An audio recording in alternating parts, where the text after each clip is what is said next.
All right, guys, I have a quick little hitch maintenance hack for you.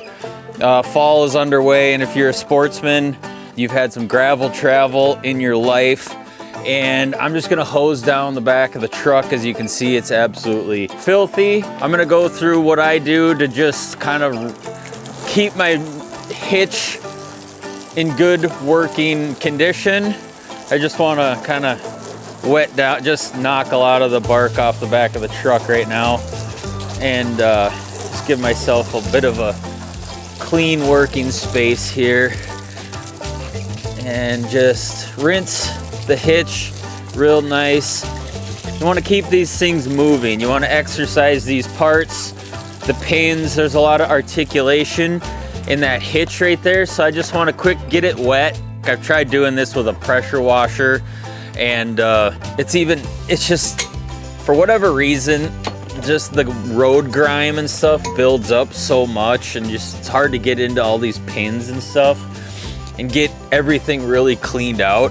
So I just rinse it quick, and what I'm gonna do is I'm just gonna take it off and put it up on the tailgate here so I can kind of work on it. And this goes for any type of hitch that you have. It doesn't really matter. This happens to be a B&W. It has a few different ball sizes on it. I can use it for pulling the Ranger.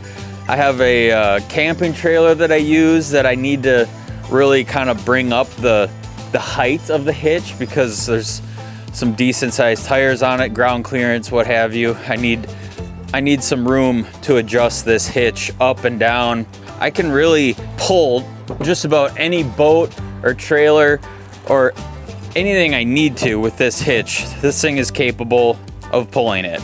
It's just a really good idea every so often to go through and just break everything free and clear. For this particular thing, I just want to pop these mud flaps off. I just want to get this out of the way. So one of the first things is, you notice, we all have hitch pins for our hitches, right? And a little steel wool will go a long way. The other thing too that I have here that I set up, I just have a drill and a brush. This is a bronze brush, and this is actually just off of a cleaning kit that I have that probably a lot of people are fairly familiar with. This brush happens to be for a 28 gauge. Like a 410 works well, but 28 gauge is a pretty darn good brush right here to wallow out these holes and get them cleaned up. So I like to just pull all the pins out of the hitch and get it free sliding. I always thought a pressure washer gets it all cleaned out, but it really doesn't. The pressure washer just doesn't quite get into every single one of these holes, and if you just hit it with this brush, it just cleans out all the dust and grime. Once it sits around in there, it just kind of welds into the hitch, and it's really hard to get it broke free.